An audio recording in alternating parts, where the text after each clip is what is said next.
From the high banks of Daytona to the sandy beaches of Miami, it's time to continue with the NASRA Triple M Pulling Truck Series Season 5 campaign. And what a better place to do it than the first mile and a half on the calendar of the Homestead Miami Speedway. We welcome you to Racecraft TV's coverage of all of tonight's action in the ButtKicker 200. I'm your host, Joshua Lee. Alongside me in the commentary booth tonight is Ian Fisher. And Ian, off the heels of Daytona, so a lot of excitement that we saw at the World Center of Racing, and now we go just a couple hours south past my hometown of Palm Beach, Florida, and down into Homestead Miami Speedway, which is gonna be one of the only mile and a half, at least cookie cutter mile and a half tracks that we're gonna see in the regular season until we reach that finale at Charlotte. Well, it's funny you call it a cookie cutter track, because I was just about to point out how I thought that Homestead was a little bit different than a lot more of the other mile and a half tracks we have on the season schedule, Josh. But Homestead is a long track with long straightaways and then tight corners with variable banking, whereas a lot of the tracks that you see in the mile and a half range have that tri-oval section. So it's going to be a little bit of a different animal tonight than most mile and a halves that we see, but also a good way for these drivers to settle in and start jockeying for playoff positions. I don't want to shortchange this track. It is technically my home track, the closest NASCAR track that I live to, and I love this facility. I've been here for multiple championship finales in the NASCAR season, so I love this track. I mean, the best way to describe it, I think, was a cookie cutter mile and a half, because we won't reach any of those track types until we get to the end of the regular season. Speaking of the regular season, here's where we stand currently within the playoff standings. Now, only one race is, of course, in. That was the season opener at Daytona 1 week ago. Chris Cinnamon was able to walk away with the victory there. Stephen Thomas, Joey Doucette, Brady LaBeouf, Keith Haney, all on the good side of that cut line. Once you start getting down to Ted Wade, Tony Smith, Blake Lothian, and the rest of the crew down there, Ian, you get into some gray areas. We see Adam Cantwell and Trey Pitts currently tied for that cut line, and Morales, Dittmer, and Meza off the heels of Daytona right now on the outside looking in. And there's still a lot of races to go. We have a long way to go to the playoffs, but I have my eyes on Ted Wade. He pushed his teammate Chris Cinnamon to the win last week at Daytona, and he was right there in position to do it himself if things were just a little bit different. So he's had some good momentum before. He's raced strong, and we'll see if he can keep it going for the rest of the season.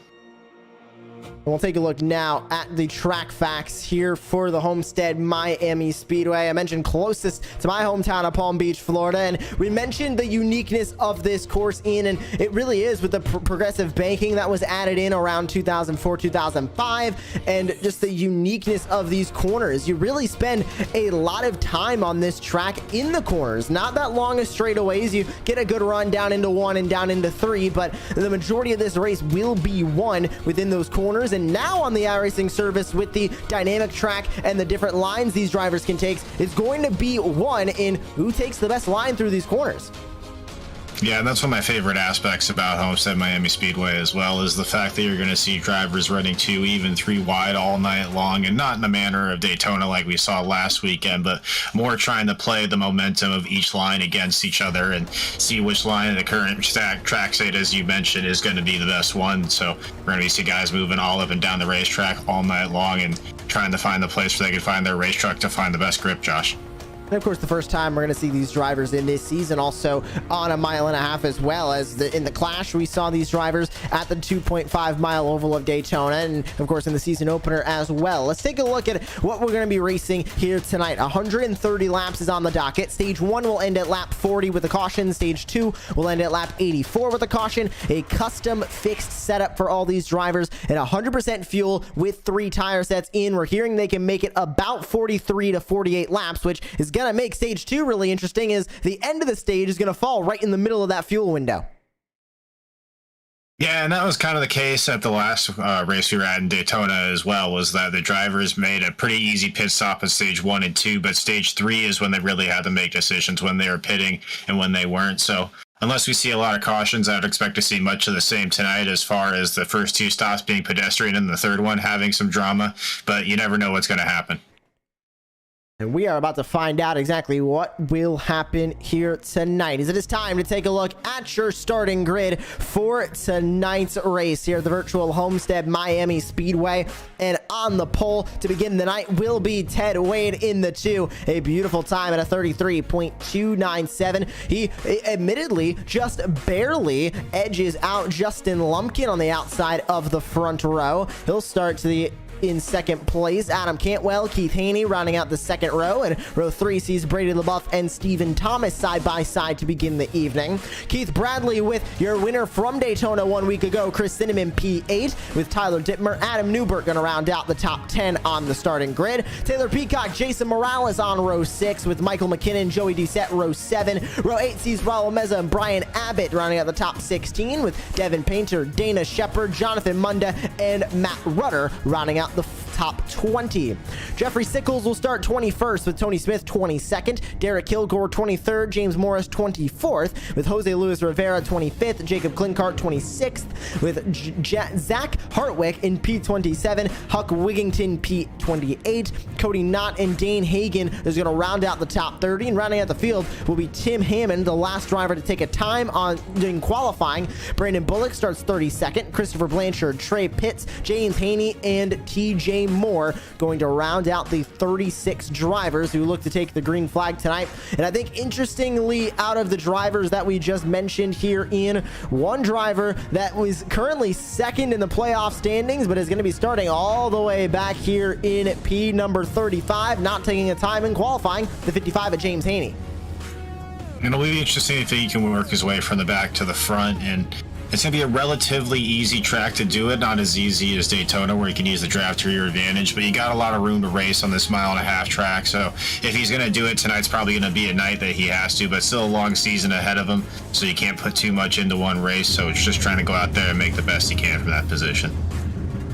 And waiting on the last handful of drivers to take to the grid, and there we go. We are rolling off behind the official iRacing pace truck. Ted Wade in the 2 going to lead the field to the green flag here tonight, and once again 130 laps we are getting ready to race here from the virtual Homestead Miami Speedway. Let's take a look at the weather here on the track. Partly cloudy here in virtual southern Florida, 75 degrees in the air, 94 degree on the track temp, and wind to the east just about 5-4 miles an hour. And the 94 degree track temp, in as a Florida boy myself, that is pretty cool for the Florida weather. 77 degrees Fahrenheit, of course, middle of July, and 94 degrees on the track temp. These drivers won't be slipping and sliding and won't be hurting those tires as much as I thought they were.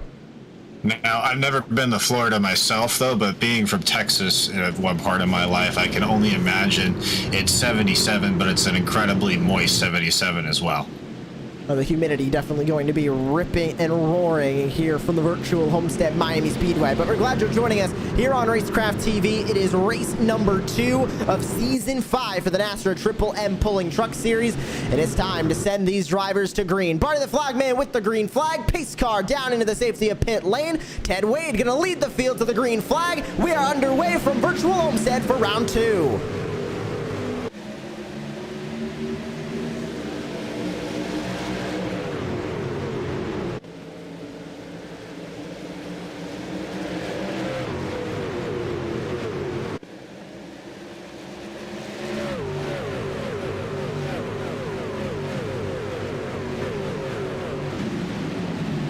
Ted Wade with a great start, already up about a half second over second place Justin Lumpkin. Adam Cantwell's there as well. How about that 3-wide moment a little bit further back in the pack? Rim riding up at the top of the track, I believe.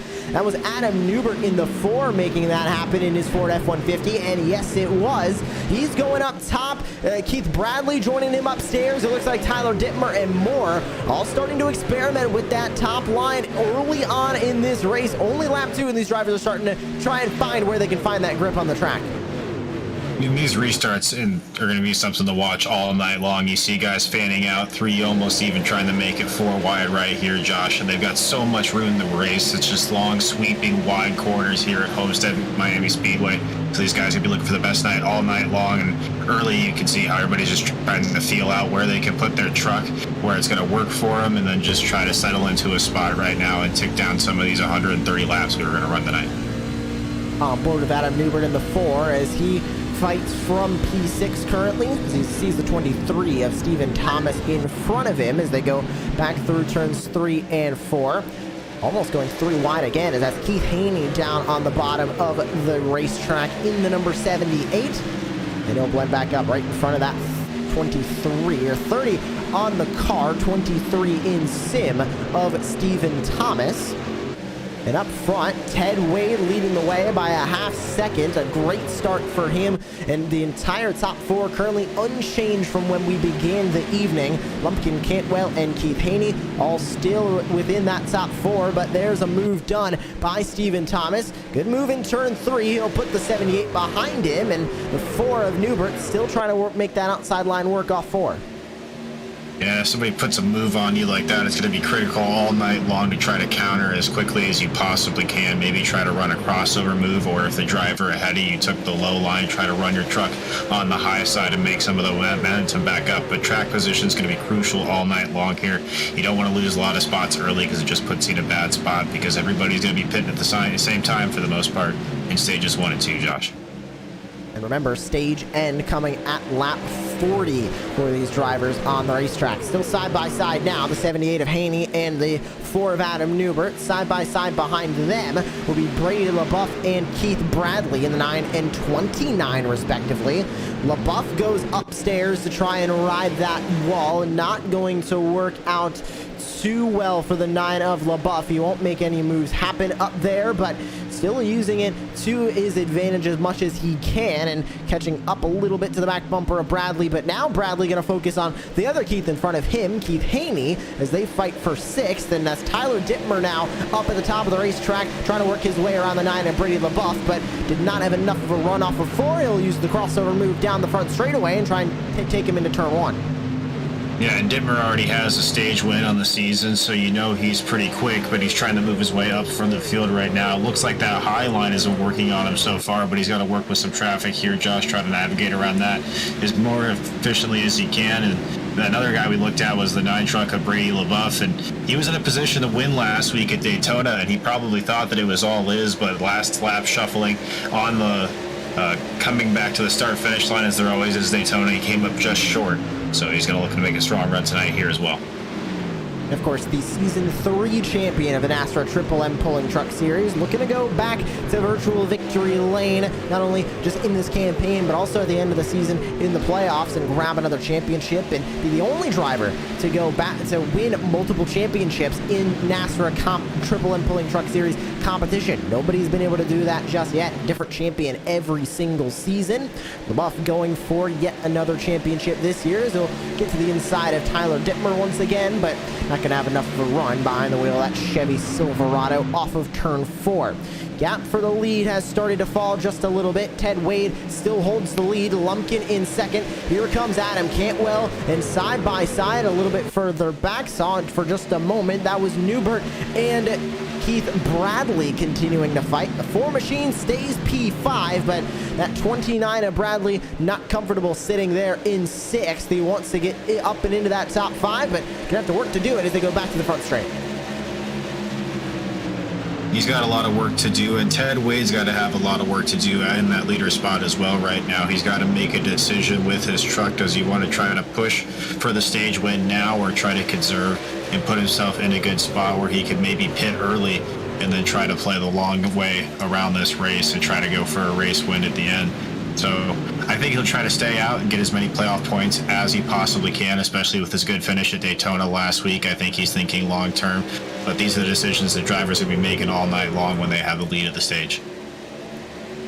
Now to the inside goes the 4. He was able to catch up to the 23 of Stephen Thomas. This is side by side now for 4th. Stephen Thomas in his Toyota Tundra goes upstairs, and here comes the 4 of Adam Newbert down low to try and make that move work for the 4th position, and Newbert gonna go for it. Did not have him clear off of the front bumper, and now they'll go side by side yet again into turn number 3 as they go back off to the front straightaway, and here comes Keith Bradley. Looked to make it 3 wide, decided against it. Still side by side for the 4th spot is Thomas and Newbert. The 23 of Thomas upstairs, the 4 of Newbert downstairs. They go side by side again to turn 1. And again, that progressive braking that we talked about all night long is working to these drivers' advantage. You can kind of pick your line, and looks like that third truck in line there is trying to stick his nose in the middle, and if not able to make a pass, just maybe possibly try to get some clean air on the front of his race truck, Josh, and try to get an aero advantage that way. And Newbert losing a ton of time on the inside line there at 3 and 4, loses out the spot not only to Stephen Thomas, but also to Keith Bradley, as now Newbert going to try that outside line again in turn 1 and try and get back to the inside of the top 5. But that battle for the lead is still shrinking on in, as it's Ted Wade versus Justin Lumpkin. Gap now below 0.2 of a second. And as they go through 3 and 4, the 87 goes up to the outside. He's going to get a good run off the corner. He did not have a good one mid-corner and lost a bit of time as they came off of turn 4, but slipstream down the front straightaway and a really good run for the 87. Looking to go side by side for the race lead. Still about a 10 separating the two, but off of turn number 2, Ted Wade gonna have to come up and block. That's exactly what he does. Lumpkin goes low, side by side for the race lead, and here comes the 87 to make the first lead change of the evening. They stay side by side in turn 3, and the 87 of Lumpkin down almost to that painted white line on the apron, and he will almost clear the 2 of Ted Wade at the start-finish straight, but he will get that lead. But the 87 up to the point and the top of the timing tower as they go back to turn 1. And all this time, Adam Cantwell has been able to gain positions on the 87 of Justin Lumpkin and the 2 of Ted Wade, and now he's in a mix with the three-way battle for the lead here, Josh, and he's just done a really good job of driving a consistent, clean, low line. While the 87 goes up to the high line here, it seems like he's having some troubles in 4. It seems like the truck steps out from underneath him a little bit, and Cantwell is able to really close the gap coming down the front stretch.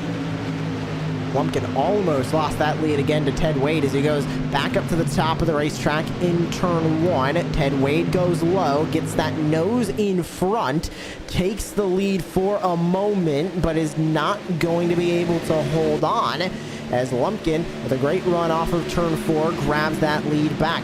Definitely looks like when they're running through the turns here at Homestead Miami Speedway, Ian, at the outside line through the middle of the corner is not the place you want to be. With that outside line off the exit of 2 and the exit of 4 gets that run and that slingshot down the front and back straightaways that is allowing Lumpkin to hold this lead. You can see Wade get side by side with him in the corner, but when you're coming up off the apex and off of turn 2, he's just not able to get nearly the run that Lumpkin is, and every time Lumpkin's able to hold that lead. Yeah, Lumpkin's able to clear him every single time, and he was able to make turn 4 last time around stick for him really well. Got a huge run on Ted Wade and able to get back into the lead last time around. Back to the front straightaway, and Wade still not able to make the move work. He gets back into line and back to turn 1, and this time Lumpkin gonna go downstairs to meet the 2 at the apron of the racetrack. And the 8 of Adam Cantwell still watching in the wings, waiting for something to happen between these front drivers. As we go back a little bit further, battle still not done, closer to the middle portion of the top 10 as they go into turn 3. And here comes Ted Wade back to the bottom.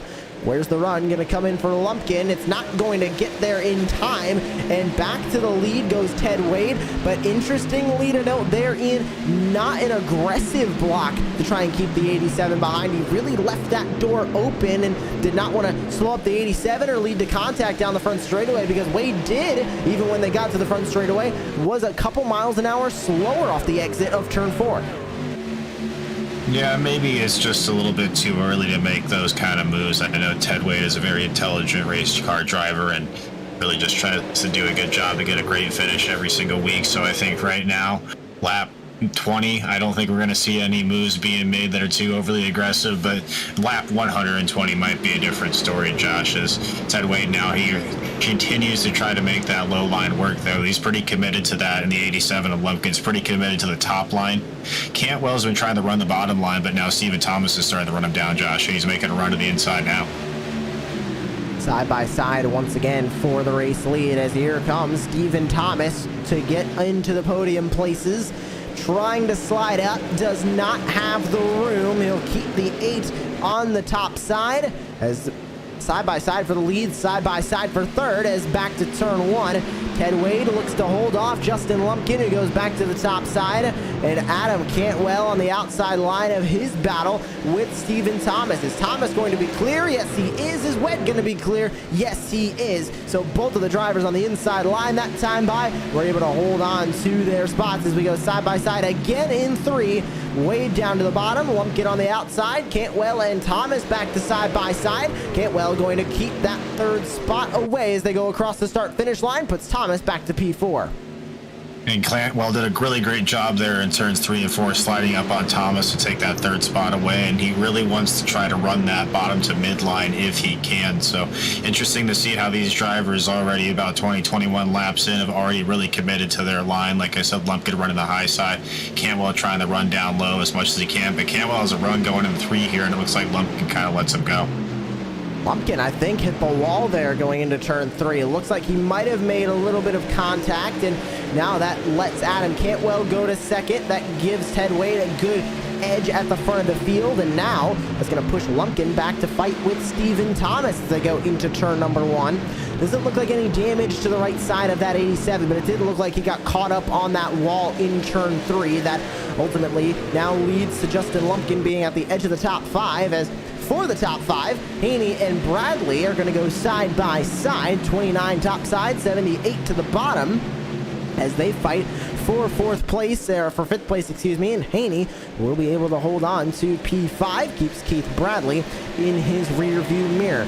Over halfway done with stage number 1, and right now at the front of the field, it is starting to spread back on out as these drivers put 23 laps on their tires, and that's going to start to really emphasize the tire wear here, Ian, because Homestead not really known as a track to chew up those tires super aggressively, but it is still an abrasive surface. It's still an old surface that hasn't been I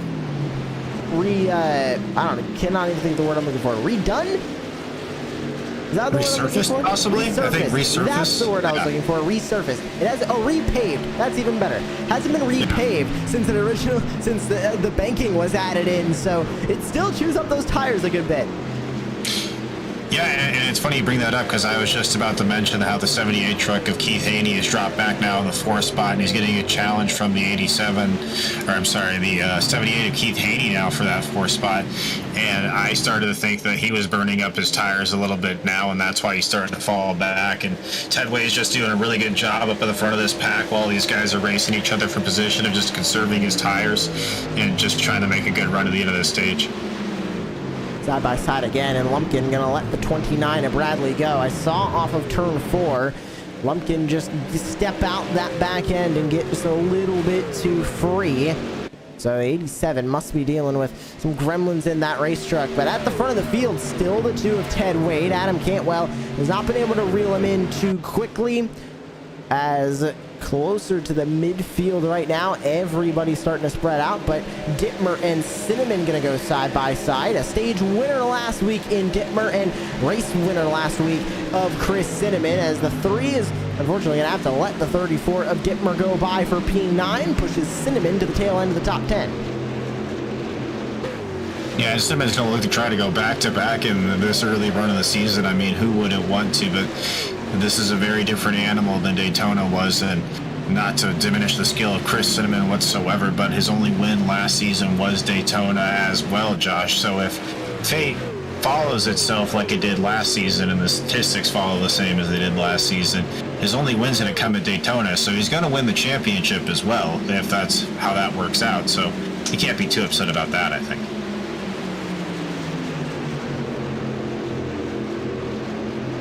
Back through turns 1 and 2 for Dittmer, now seeing Brady LaBeouf try and get to his inside, as Dittmer almost makes contact with the outside wall in turn 3.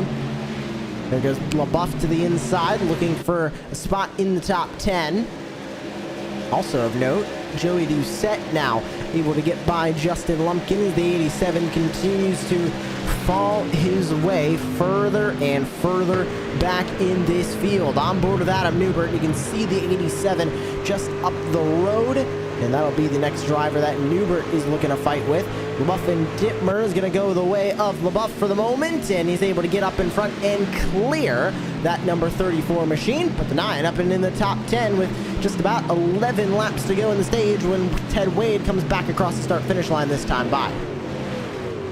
Yeah, now that we've got about 30 laps under our belt here at Homestead, Miami, these drivers have kind of found themselves in grooves for the most part, and most passes are kind of beat up one-on-one. But earlier we saw a lot of drivers in the pack just really jostling for position, but everybody's either used up their stuff or just trying to get as many stage points as they possibly can here in the last 10 laps.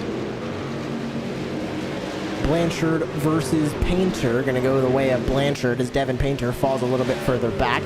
Taylor Peacock side by side with Jacob Klinkart here. This is for P14 on the track. The 81 of Peacock goes up to the top of the racetrack, and the 13 of Michael McKinnon going to join him up there. Jacob Klinkart down to the inside for P15. And Devin Painter in the 19, or Christopher Blanchard, excuse me, in the 19, looking to catch up to this group as they sit P17 on the track.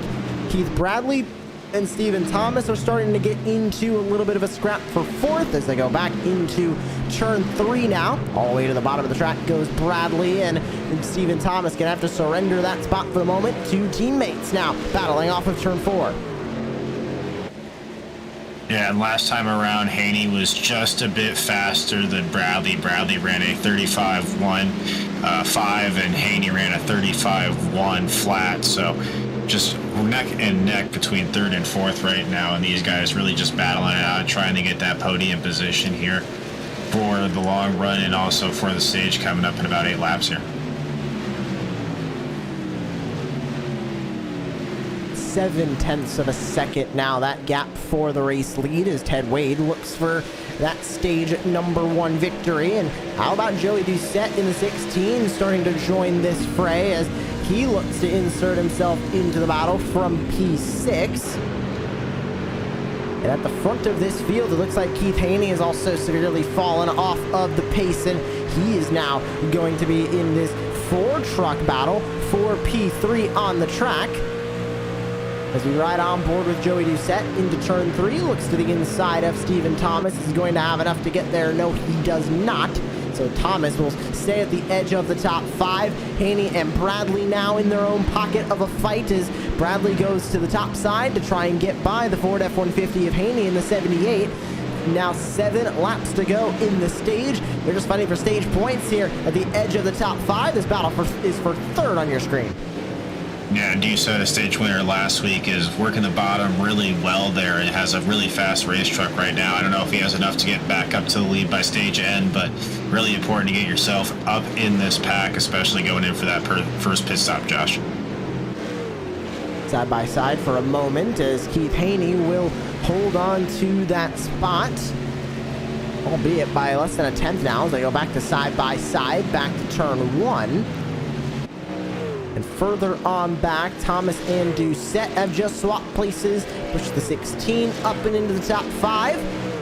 As Haney and Bradley fight once more, and on the outside line looks to be Tim Hammond in the number 93. That is going to let these drivers fight on by. Already lap times fallen off by roughly about 2 seconds. Last time by a 35.169 or 35.204, excuse me, from your race leader Ted Wade.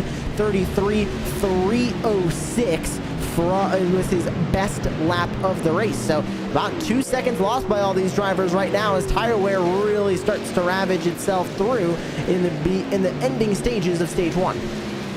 Yeah, and you start to see the drivers who can handle a race truck in a condition where the tires start to wear, and also the drivers who can handle things like dirty air. You see Doucette here trying to make a move on the bottom of Bradley there in the 29 truck, and then you see Ted Wade out in the front of our field as well, just able to run their trucks consistently from the starter run to the finish, especially these long green flag runs here and these wide open racetracks where you aren't going to see a lot of cautions. It's going to be a very important skill and asset for all these drivers to have. Doucette able to get by Keith Bradley for 4th. That pushes Keith Bradley back to P5, and Stephen Thomas removing himself from this top 5 now in 6th. Bradley looking to try and get back by Joey Doucette, just does not have the pace in that race truck at the current moment. 4/10 the gap, a little bit further back. That's Brady LaBeouf navigating himself by the 93 of Tim Hammond, and 4/10 now separating himself and Newbert up in front. Michael McKinnon goes side by side with Taylor Peacock. Peacock upstairs, McKinnon downstairs. They go through turns 1 and 2 once again. A good entry for the number 81 through turn 1 as the 13 looks to rotate on the inside. That's Michael McKinnon in P15 looking for 14th. Yeah, these corners are so wide and long, Josh. It's important to nail your entry and really just get on the gas as soon as you can and try to drive off the corner without lifting at all. And as soon as you lift, we've seen it all over the racetrack, is when you start to lose that momentum and drivers can get a run on you going down the straightaway. So it's just crucial to try to keep the momentum in the race truck all night long as you're moving way up front. Now 2 laps remaining here in the stage. Stephen Thomas starting to catch his way back up to Keith Bradley as it looks like the 29 gets held up by a lapped machine up on the outside line. Looks to be the 11 of Derek Kilgore that is going to be up there. Matt Rudder also now 1 lap down, looks to be out of this race as well as we go to the last lap of the stage. Ted Wade looking to bring it home at the front of the field in that number 2 machine. Matt Rudder does come into the pit lane. Looks like he might have had an incident. We'll take a look at that replay once this stage is over and done. But here comes Ted Wade in the number 2 machine through turns 3 and 4. Looking for the stage number 1 victory. Across the line comes the 2 machine, and Ted Wade, first stage win of the season for him in his Chevrolet Silverado. And that'll conclude the first stage here tonight from virtual Homestead at Miami Speedway. Let's take a look at what happened to Matt Rudder, as it looks like we might be joining this replay a little bit too late already with damage to the front end plus an exploded motor. See if we can go back a little bit further, find out exactly what happened here. The 33 of Matt Rudder, and it's happened a good while before he had worked his way into the pit lane. And already at the front end damage here, Ian, and it looks like that punched a hole in the radiator and ended up overheating that engine. Yeah, and it's so tough too when you're driving around in these race trucks as well. You can feel that the RPMs aren't there, and you can actually test and see if the RPMs are there in your truck, but you never know when you go back out on the track if it's going to be able to hold out or not. And Homestead here, we have the RPMs at such high levels throughout the race that 33 truck there just couldn't handle it. Ted Wade will lead the field into pit road this time by. Biggest mover of the race so far, how about the number 16 of Joey Doucette?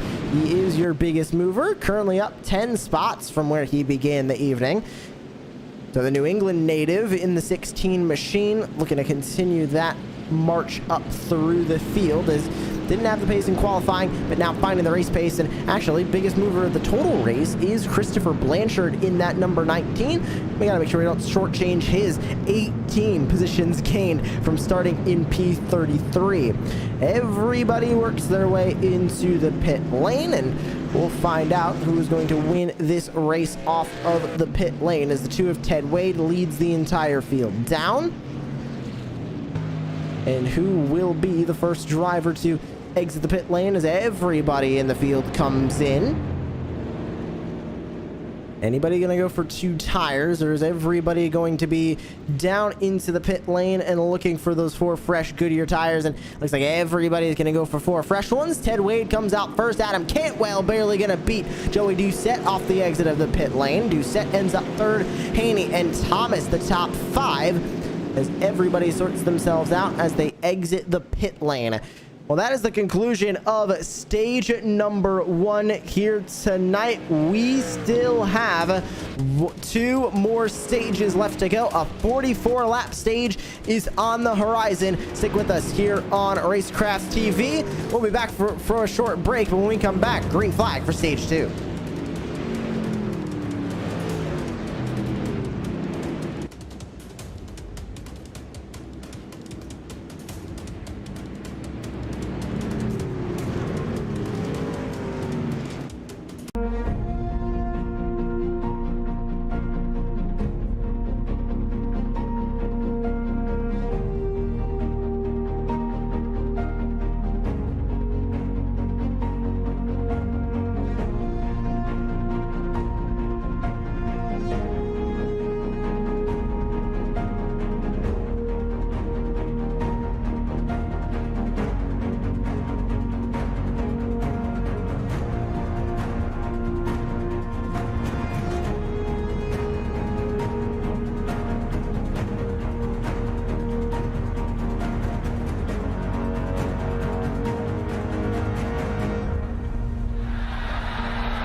Welcome back to Racecraft TV's coverage of the NASRA Triple M Pulling Truck Series and the ButtKicker 200 from the virtual Homestead Miami Speedway. Josh Woodley, Ian Fisher back with you here in the booth as we get ready to resume racing action from the virtual Homestead Miami Speedway. Ted Wade still holds that race lead even after the pit stops. Adam Cantwell will start right behind him on that inside line, and to the outside of your race leader will be Joey Doucette in the number 16. It was a good first stage and still no incident cautions. The only caution coming for this stage, and we're gonna have roughly about 39 laps to finish out this stage, and should be another interesting one, ending at lap 84.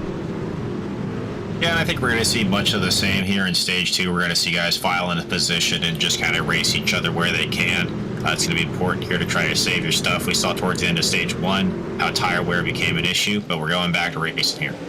Green flag back in the air as the field goes to lap number 46, side by side for second place, as that is Joey Doucette on the inside, and Adam Cantwell goes upstairs in the number 8 machine to the outside as they race off of turn number 2 to the back straightaway.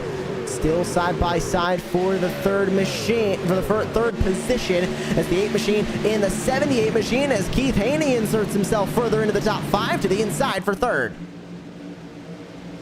Yeah, the 2 Ted Wade there got a little bit loose into 3, Josh. That was able to let Joey Doucette and 16 truck catch up to him, and I was just about to say how Ted Wade did such a great job there on the start, launching off and getting out to such a big lead, but that little slip up opened the door, and now you see the 16 making a peek to the inside. At 16 of Joey Doucette looking for the race lead. Can he maneuver past Ted Wade easily? Joey Doucette up 12 spots from where he began. He'll make it 13. He was able to get by for the race lead and does it with ease. Ted Wade up the racetrack and is going to lose out on not 1, not 2, maybe 3 positions as he falls now from 4th to P5. What on earth happened to the 2 of Ted Wade through turns 3 and 4? Did he get loose, or what happened there, Ian? He is falling like a rock on the outside of the line. I've been watching him, Josh. He's just, that 2 truck is scary loose right now. I don't know if it's the fresh tires and needs a few laps to work in. We'll see his work his way back to the front, or if it's a condition, he'll fight throughout the rest of the race. But right now, he's just fighting a very loose race truck. From dominating and qualifying through stage 1, now in stage 2, gets sideways, almost wrecks it off of turn number 4. He gathers that truck back up, but that's gotta be either it's cold tires that he wasn't prepped for, Ian, or maybe couldn't have made an adjustment. It's a custom fixed setup. Just that truck is now scary loose, and didn't see that at all through stage number 1, just now coming in at stage 2. Yeah, and he started up towards the front, but he wasn't on the pole position. He wasn't able to run away with the race as, as dominantly as he had throughout the rest of the stage. But I was expecting him, especially with the launch that he got that I was talking about, Josh, to have a better, start to this stage. But he's fallen back now almost, 6 or 7 spots here, and he's fighting more trucks now. He's under fire from the 34 truck.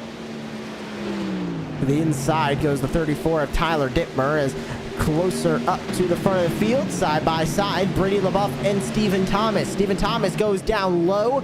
The 9 machine of Brady LaBeouf up top. Taylor Peacock trying to follow LaBeouf on that outside line, and back to the front straightaway, and LaBeouf is able to hold on to the edge of the top 5 currently. Adam Newbert goes back to the top side of the racetrack as he fights from P4. Stephen Thomas still with Brady LaBeouf, and now Christopher Blanchard and Taylor Peacock going to go side by side to the back straightaway and back to turn number 3. You've seen a lot of trucks around the bottom side of the racetrack, and you're seeing some shade here on turns 3 and 4, Josh, and it's starting to get darker out, so this track will get colder, and these tires are starting to grip up more, so that might be a condition that the 2 truck of Ted Wade is fighting as well, is maybe he was used to the truck on a hotter racetrack, and now that we're cooling down, he's starting to see some problems with his truck. Problems are right for that machine of Ted Wade, who has now fallen down to P21 on the racetrack. Adam Cantwell side by side with Adam Newbert. This is the battle for P3 on the track, as Battle for the lead might start to work its way through as Joey Doucette and Keith Haney are going to go to battle. Doucette in the race lead, started back P14, and here comes Keith Haney to try and fight with him for the race lead. Haney started P4, close to the front of the field. Yeah, we were watching the fluorescent 78 truck of Keith Haney kind of work his way around that top 5, and now challenging our race leader Joey Doucette in the 16 truck, and he's been having a solid night all night long, the 78 truck, and just trying to chip his way up through this field and see what he can do here up now in the front pack. On board with Keith Haney as he fights from second place. Raul Meza and Justin Lumpkin, Lumpkin, one driver that was up at the front, ran into some issues towards the middle portion of stage 1, and then has fallen now back to the edge of the top 10, fighting with Meza to keep that top 10 spot, as Meza in the 37 holds P11 on the track. Taylor Peacock now in a battle with Lumpkin as the 87 looks to the inside of the 81. Won't have enough momentum to get there, and closer up to the front and change in position for P2 as Adam Newbert goes to the top side in the 4 machine. He's able to power by Keith Haney in the number 78 and move Newbert now to P2 as Adam Cantwell looks to get back into this front group as he looks to fight with that number 78 of Keith Haney for third. Yeah, they're spread out almost 3 wide in the farther back in the field with LaBeouf, Clinkhart, and Blanchard there in the 19 truck, but Joey Doucette here in clean air, able to run away here with the stage so far. But Adam Newbert is very fast in that Ford truck right now. Josh trying to make a move around the outside and see what he can do here up at the front of the pack. The 78 of Haney is kind of falling back a little bit now under fire from the 8 of Adam Cantwell. Back to the front straight away, but yet another lap in the books as we close in on halfway done with the evening, or reach halfway at lap 65. As to the back straightaway, Stephen Thomas trying to defend now from Brady LaBeouf, as LaBeouf was in the top 5 and then now has lost a bit of time to the 30 machine in front of Stephen Thomas, and here comes the 8 to go fighting once again to try and get on by. Looks to the outside line. Kim doesn't have enough momentum to get up to it, but how about this group up at the front of the field here, Ian, and try and get a wide camera shot to really show this entire field here at the front as the battle for the lead continues on between Newbert and Doucette. There we go. You can see pretty much the entire top 11 right now separated by less than 2 seconds here at Homestead as it gets close for the race lead. Doucette on the bottom. Newbert makes a line on the outside to go for the lead. Yeah, the tight pack up here at the front, these two trying to fight for the race lead, and Adam Cantwell back there in the 8 truck who's had a really good run all night long in 3rd position. And then, yeah, like you said, Josh, from 4th pack to 11th, it's just a tight pack and everybody battling it out. It's almost like we're back at Daytona, but we're a few miles south here in Homestead, Miami today. But these drivers really just fighting it out, trying to get position for the stage. And this stage is very important because it sets you up for the 3rd stage, Josh, and you really want to be out front there so you can be kind of in charge of when you pit, and the rest of the field sort of follows you. So really important here, stage 2, to try to get as many positions as you possibly can. And back to the front straightaway, keeps Doucette in the race lead. Well, everybody now spacing themselves out in this front group except for Christopher Blanchard, who goes to the inside of Taylor Peacock for 9th. That's Raul Meza watching in the wings, seeing this side-by-side battle in front of him, and easy maneuver for the 19 there to get on by the 81 of Taylor Peacock. Pushes Peacock now to the edge of the top 10 in P10, and Meza in P11 now gonna have a run at Taylor Peacock to try and get on by, but as they go back to the front straightaway and across the stripe, still fighting up closer to the front of this field. How about Keith Haney? How about Adam Cantwell? As now Cantwell looks to the inside of Newbert. Battle for P2. Exactly what Joey Doucette wants to see in his mirror as he tries to put even further gap on the rest of the field. And Josh, I was just curious, so I looked down at our timing screen, and Ted Wade has fallen all the way down to 29th position now. So something really wrong with that race truck. He was up there leading stage 1, and I don't think he's trying to fall back for any kind of strategic reason. I think he's having a lot of problems with that truck, as we see Joey Doucette here back up at Ted Wade now Yeah, he's lost 27 positions, Josh. You see that? So he's just struggling right now with the truck in a tight condition. So Joey Doucette able to inherit the race lead from him there and just hasn't let go of it since. And scrapping around now for P3. That's Keith Haney trying to keep Adam Cantwell behind with some great defense as he got by Cantwell in turns 1 and 2. The lapped machine up to the outside. That is Tim Hammond. And on the inside line now is Keith Haney side by side with the 4 of Adam Newbert back to turn 1. Adam Cantwell back behind in the number 8 machine for 4th. And here comes Stephen Thomas to try and fight as well. Jacob Klinkart's in this group, and just about everybody on back in this top 10, all running close together down the back straightaway. And that's kind of been a trend we've seen all night long here, Josh, is the leader's been able to kind of get himself out of way to about a half-second lead, but then from third on back, it's just been a battle for every single position. And you mentioned it, it's just a dogfight for that podium position right now. And the 78 of Haney and the 4 of Newber right now are able to hold on to it, but they aren't resting at all. They're having to fight their truck all over this racetrack and try to hold off the rest of the field behind them. Closing in on halfway done with the total race here tonight. Lap 84 will be the end of stage 2, and by the time we go back to racing in stage 3, we'll have a little bit more than 40 laps left in this race. And doing the math a little bit as we near the end of stage 2, it'll be roughly about 4 laps under caution after we take the caution flag at lap 85. Probably gonna go green with maybe about 43, 42 laps to go. So in theory, Ian, they're not going to need to make any green flag stops tonight, but could still very well be possible. And I'll bring the tire sets back into play because everybody has 3 sets of tires that they can put on the race trucks. Everybody came down into pit road at stage 1 and they put 4 fresh tires on. So there goes 1 tire set. They'll take another one at the end of stage number 2. There goes another one. If we see incident cautions in stage 3, that could lead to some very interesting strategy of when and if any of the drivers use their final tire set and get some fresh tires on the car going into the final, going into a restart in the final stage.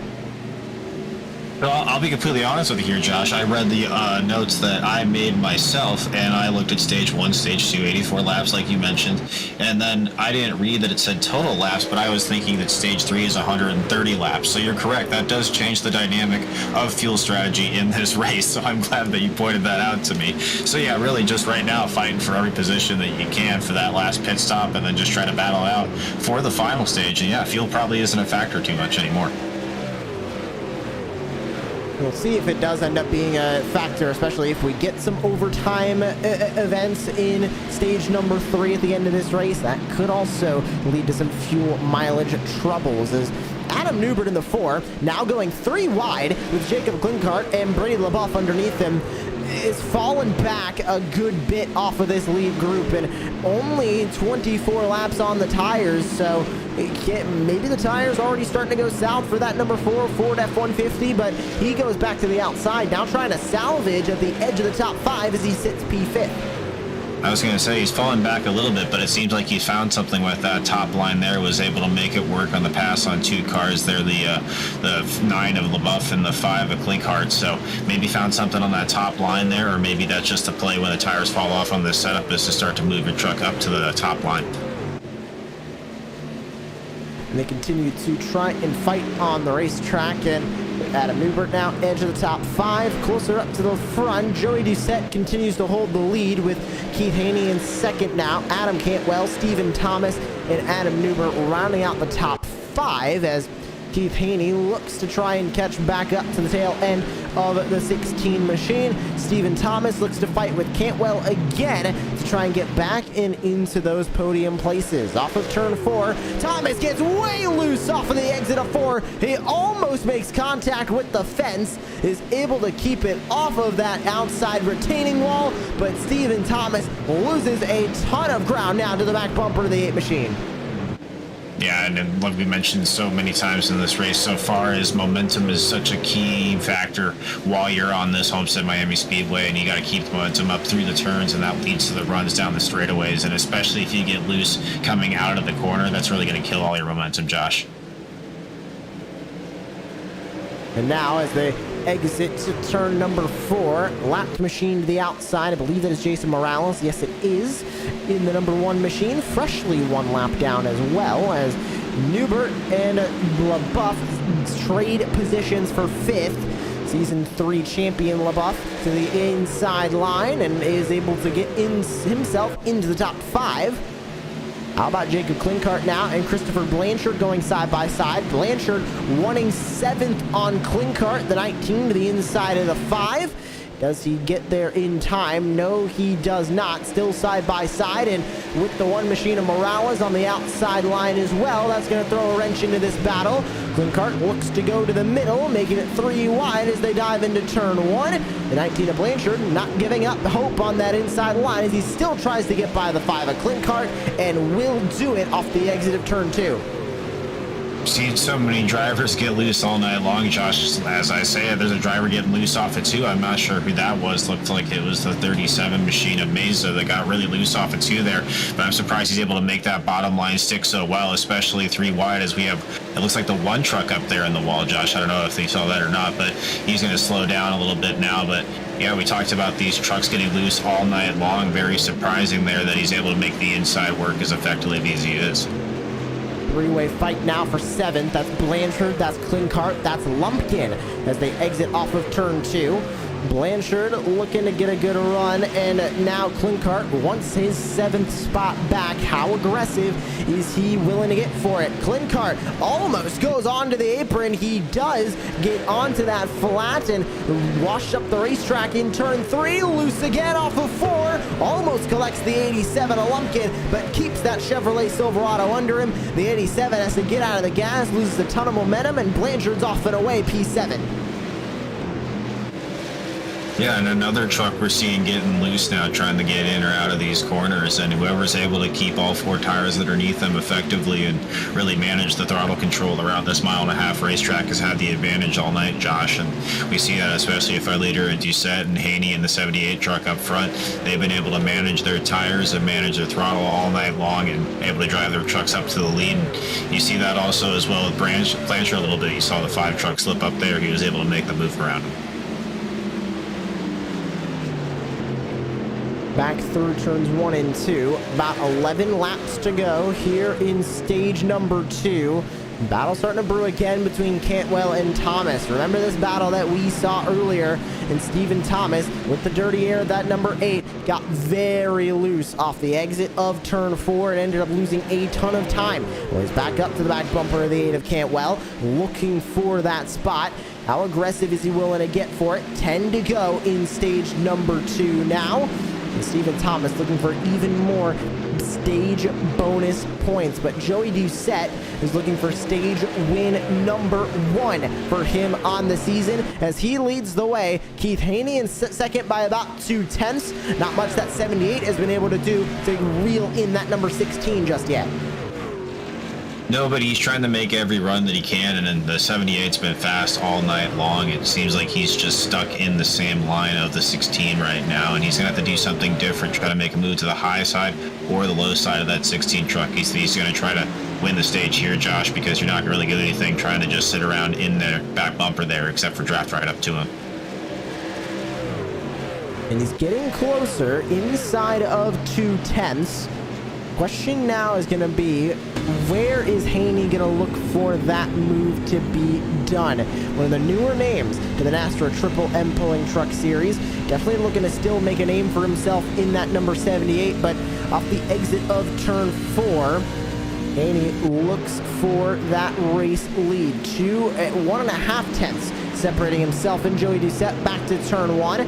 The ButtKicker colors on that number 16. Of course, ButtKicker being tonight's maiden sponsor for the ButtKicker 200 here from Virtual Homestead Miami Speedway, and they're battling for stage number 2 supremacy as Cantwell and Thomas continue to fight further back. Their gap's at about 2.5 tenths. Gap for the lead at about 1.5 tenths is off turn 4. The Ford F-150 of the 78 gets a good run. Can't do anything with it down the front straight.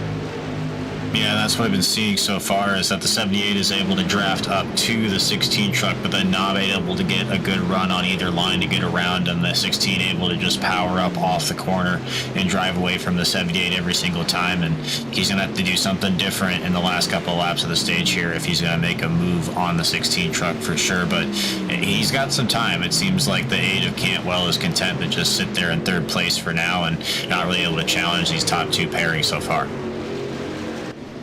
Not much of a challenge up at the front for any of those two just yet, as we go on to lap number 79. 6 to go in the stage. Back to turn 1. Doucette covers off the spot. The 78 of Haney still looking for that stage number 2 victory. Stage number 1 winner, Ted Wade, way off the pace, currently P29.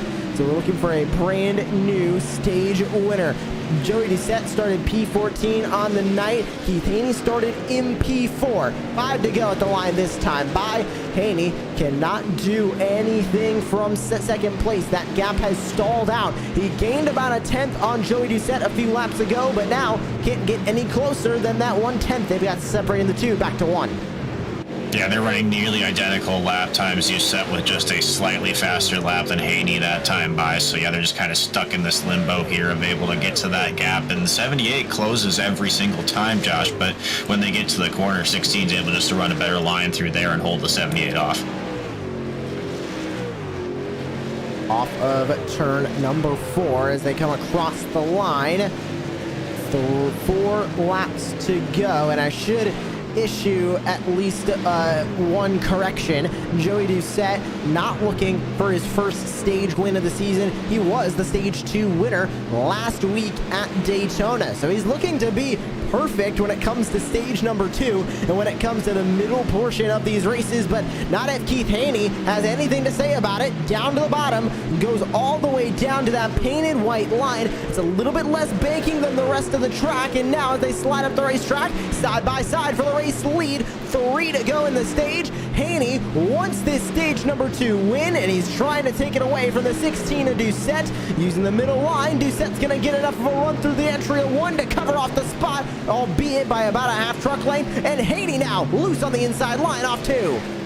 Yeah, the 16 made a really good move down to the bottom there in front of the 78. The 78 checked up and got loose a little bit here, but lap traffic is going to be a factor, and it's kind of ironically, it's last year's champion Chris Cinnamon here in the 3 truck that's going to be a better challenge to these 2 trucks as they get here, because basically whatever line that Cinnamon chooses is going to be the line that is going to be the disadvantage for the truck in the lead running that line. So once they catch up to him, he's going to be a factor, but they're going to have to catch up to him first, Josh, before the end of the stage. 2 laps to go in that stage, and now a lap and a half is down the back straightaway. Doucette with a 2.5 gap over Keith Haney from second place. Adam Cantwell still sits 3rd. Stephen Thomas still sits 4th. Brady LaBeouf still sits 5th. Closest battle off the tail end of these leaders is currently for P8 between Blanchard and Klinkart. White flag is out for the stage as Joey Doucette holds the race lead through turn 1, and they see that 3 of Chris Cinnamon, and Ian mentioned it, last season's champion of the NASRA Triple M Pulling Truck Series. He'll duck out of the way for Joey Doucette as the 16 goes to the outside, and through turns 3 and 4, looking to become the only stage number 2 winner of season 5. As weird as it is to say, Joey Doucette in the 16 is undefeated in stage 2 as he won stage 2 in Daytona and wins stage 2 again from the virtual Homestead Miami Speedway. Josh, you can say that he's 2 for 2 in stage 2 on the season with Joey Doucette, and again, just able to put his truck in the right position in stage 2 to walk away with the victory. It really was uncontested. We had a few runs from the 78 of Keith Haney, but really every time that Haney got up to him, or even passed him at one point, just kind of got loose or something happened with the 78, and Doucette was able to drive away again. A very, very quick race truck in that number 16 of Joey Doucette. Pit road will be open this time by as they'll catch up to the pace truck, but Ted Wade, your stage number 1 winner, now sits P29 on the field and 28 positions lost. can stage 3 go the way for the 2? I mean, he can go back on whatever adjustment he made in that last caution, but now he's gonna have to try and fight his way back up through the field again. He'll get a little bit of an advantage on pit lane being the first pit stall, but he still has a long way to go with not a lot of time to do it. No, and it's not like you can kind of pull any kind of strategy right now and maybe take 2 tires. I think that's too much of a risk of a fall off. But at this point, Josh, you're at the back of the pack. Might as well try something to get some track position and see how it shakes out for you. But that's a very bold risk as well. But we've seen it earlier. We saw in stage 1 tires were falling off and drivers starting to drift up the racetrack. You just don't want to put yourself in a bad position where you're not going to finish the race. And the field works their way into the pit lane here, the virtual Homestead Miami Speedway. And Joey Doucette hits the pit box. Keith Haney hits the pit box as everybody comes on in. Who will be your winner off of the pit lane? As now working their way out of their pit box, there goes Joey Doucette. Is Keith Haney going to win the race? No, he won't. Joey Doucette in the 16 is going to be the one to win that race off of the pit lane. It's Cantwell that comes in P2, and then Keith Haney, then Stephen Thomas, then Adam Newbert, your top 5. An interesting trip to pit lane to say the least there, Ian, as ending up now with your race lead is Joey Doucette, but Cantwell pushes himself back into the top 2 positions at the front of the field. Yeah, Doucette's been in this position before. He was 1 week ago at Daytona, and a little bit of a scary moment there for the 78 of Keith Haney coming off of pit road. Josh, I don't know if you saw it, but it seemed like he stalled his truck out a little bit there right at the end of pit road, so I don't know if he was trying to slow down the speed or what happened there. But yeah, a little bit of a scary moment there for the 78 truck. Was able to keep that truck moving forward on the racetrack. As we'll take a short break here on Racecraft TV, but don't go anywhere. We've only got 40 some odd laps to go here in stage number 3 for the NASRA Triple M Pulling Truck Series. So right after this short break, we'll be going right back to racing.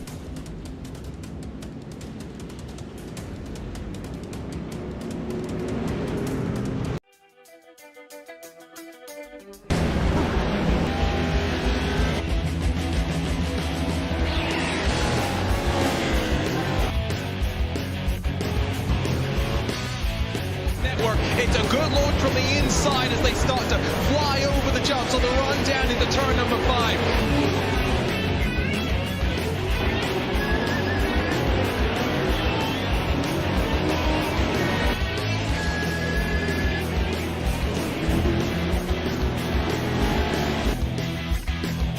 As they fly over the jump to secure victory here in the Off-Road iRacing Championship Series, and Connor Barry will get the elbows out, and with a last lap pass, Connor Barry becomes race winner.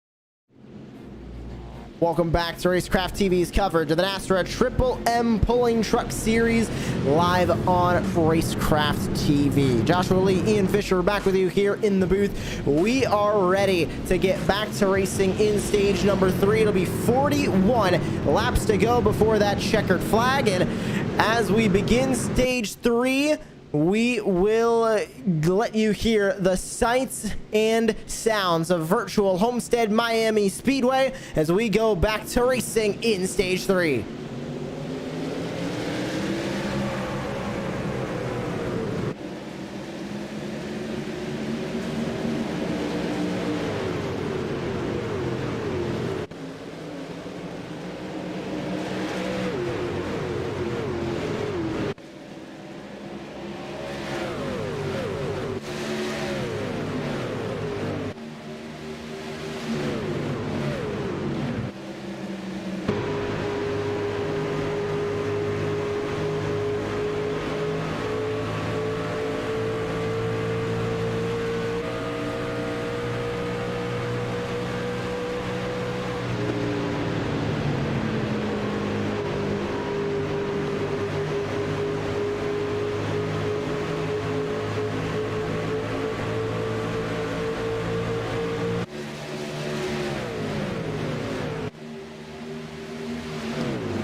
NASRA returns to Racecraft TV, and so does Racecraft TV Sounds of Speed. Back with you here on Racecraft TV as we begin stage number 3. Joey Doucette with a great start to this stage. He pulls away to the tune of about 6/10, but Keith Haney with a bit of pressure out back from Stephen Thomas. And how about Brady LaBeouf, former champion here in the series, has worked his way up into P4, and Christopher Blanchard P5 plus 28 on the night from starting back in 33rd. Yeah, that 19 at Blanchard's been really fast all night long. You saw him mixing it up in the front there in the end of stage 2, and he's going to try to do the end of the final stage here tonight and try to look for a race win, Josh. And really another good run by Brady LaBeouf. You mentioned it, and he's been very consistent. Like you said before, a former champion of this league, and you have to be consistent to be a champion. Then also having a good finish at Daytona as well. Didn't get the win like he was looking for. It was leading on the final lap, but you know how it is when you're at Daytona, Josh, and you're leading on the final lap. Definitely think LaBeouf might have a little bit of a chip on his shoulder off of Daytona, and trying to get rid of that chip as he goes further south to virtual Homestead Miami Speedway. Now crossing over to 37 laps to go. Fairly even stages. Stage 1 it was 40 laps. Stage 2 after the caution was roughly about 40 laps, and now we're going to be racing for 41 here in the final stage of the evening. So with 37 laps to go, it's basically a carbon copy of what these drivers have already done tonight, Ian, right? As we see Ted Wade go for P8 on the 99 at Devin Painter and gets that 8th spot back. It's basically exactly what they've done. It's that same short burst of speed that they had to use in stage 1 and 2 and use it again here in stage 3 to complete the race. Yeah, and I thought it was going to be that endurance run in stage 3, and it's not. It's 3 quick sprints here, 3 stages that these guys are just running flat out and trying to battle for every position that they possibly can. And the 78, again, is trying to do everything he can to get up to the 16 up front. But let's look at Ted Wade here. I don't know if he was able to make a 2-tire decision or what, but really good pit stop there by that crew. It really gained him a lot of spots. I think he came in at probably like P30, P31 at the end of the stage and able to come out and hopefully make a run back up to the front. And I was feeling bad, Josh, because I called him out at the beginning of the broadcast that he was the truck to watch and that he was having trouble there at the beginning of stage 2, and I thought I cursed another driver, but Ted Wade will make his way back up to the P8 now. Definitely think having that last pit stall on pit road right at the end of the pit lane, because he did qualify on the pole, definitely helped him out there to gain all those spots back on the pit lane. But he still sits P8. Joey Doucette sits as your current race leader, with Keith Haney back by about 3/10. And how about Stephen Thomas? We've seen him be a race winner before, still chasing that first championship for the NASRA Triple M Pulling Truck Series as he goes all the way to the outside line now, down the back straightaway, looking for that second place on Keith Haney as the top 3 and make it top 5, all separated by less than 1 second now on the racetrack as Brady LaBeouf in P5 joins the fray. Yep, again, Brady LaBeouf, we mentioned earlier, another strong run, just trying to run down the 18 truck the 19 truck of Blanchard, and 2 trucks that have really just worked their way up through the field and are trying to challenge for these top 5 and maybe even a podium spot. But Doucette, again, up at the front of this pack with clean air on his truck, has just been driving away from the rest of this field, not to a sizable margin, but he's able to consistently put a gap to the rest of the field when he's been up front. Blanchard to the inside, looking for a spot. Looked to be on the number 30 of Stephen Thomas. Just did not have enough speed or momentum on the inside line to make it work. Down into turn number 1, Thomas looking for a spot now on Keith Haney in front in the number 78. Can't do anything as they will exit off of turn number 2. And Doucette holding that lead to about 4/10 now as the top 5 once again separated by only about 1 second on this racetrack as Adam Newbert looks to fight with Justin Lumpkin. This is the battle for 6th currently on the racetrack as the 87 still holds that 6th spot, and maybe a little bit of front end damage to that Ford F-150. Looks like that front end might be just a little bit punched in on that 87, so he's gonna have to watch out for any potential overheating, any potential engine issues he might have, Ian, because we've already seen that once tonight with the 33 of Matt Rudder. Yeah, I was just mentioning we saw that happen earlier to the 33, and I'm not sure when that happened to the 87 truck of Duncan, because he was up at the front of this race. You remember, Josh, earlier in stage 1, but started to fall back. Maybe got some contact with another truck there, but it's always nerve-wracking when you have that front end damage if you wonder if your motor is going to make it all the way to the end. Inside, 30 laps to go now as Doucette's lead has gone down to millimeters as here comes Keith Haney to the inside, side by side for the race lead to turn 3 here at Homestead. Joey Doucette on that outside line, gonna do just enough to keep that 78 at bay as they come off of turn 4. It looks like both trucks might have gotten just a little bit free off the exit of 4. Inside, 30 laps to go, and put a blanket over the top 3. Here comes Stephen Thomas to try and fight for yet another NASRA race win. Yeah, it's going to allow 23 Thomas to move into the picture for the race lead, but every time that Haney has tried to make that bottom line work, he's stalled out, Josh. He's going to have to try something different to get around Doucette and really try to make the top side work, but Doucette knows that, and he's made a really good job of kind of running that bottom, the middle lane, and taking the top way away from Haney and able to kind of just take some of the aero advantage from running that top lane away from the 78. Across the start-finish line, 28 to go. And Haney made a look a few moments ago on Joey Doucette, but the 16 was able to do just enough to keep that 78 at bay. But as they go back to the back straightaway, that gap now back under 2/10, and Haney gonna try and make another run at it. He was able to gain all that time on the number 16, wondering if just as the stint goes on, about 16 laps on each of these tires now, if maybe the 16 kind of backs off a little bit, trying to make those tires last. Of course, they have to last all of 40 laps, which doesn't seem like a whole lot in, but when you take into account the track temperatures, we reach into late afternoon times here at virtual Miami, when you consider this track being abrasive, when you consider the line these drivers are running, those tires can go south quick, and maybe Joey Doucette trying to curb that to try and make them last all the way to the end of the race. Oh, absolutely, especially if you're our top 5 trucks here racing each other as hard as you are, especially early in the stage. You have to worry about tire wear as well as we go deeper into the stage. You and I were talking during the break, Josh. We were wondering if any of these drivers were going to take 2 tires in the event that we saw a green-white checkered situation, and you actually start to question the fuel a little bit, especially if we go to the possible 2 green-white checkers that we have here tonight, of a situation where these drivers might need to worry about fuel. So right now, especially battling up front, you do run the risk of possibly burning your tires up quicker than you'd like. Side by side yet again for the race lead. Doucette upstairs, Haney downstairs as that gap grows back to about 1/10, and back into line falls Keith Haney. He's made multiple looks now, but none of them have been enough to try and get around the number 16 of Joey Doucette. Stephen Thomas in the third place in the 30 machine on the racetrack. 23 on your timing tower, still sits third, but now instead of worrying about Haney in front and looking out of his windshield, Ian, he's got to start looking out of his rear view mirror, as here comes the 19 of Christopher Blanchard to try and make a run at a possible podium place, and Brady LaBeouf, chip on his shoulder still from finishing runner-up at Daytona and being the bridesmaid, looking to try and get further into the top 5 as he reaches the back bumper of the 19 machine.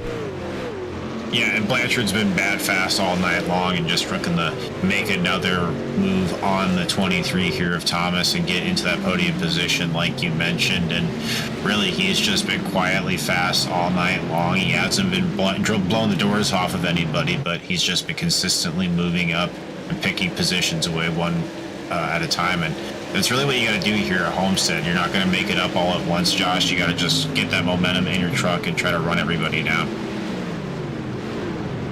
Back through turns 1 and 2. Lap traffic ahead of this group now, as that will be the 45 of Dana Shepard.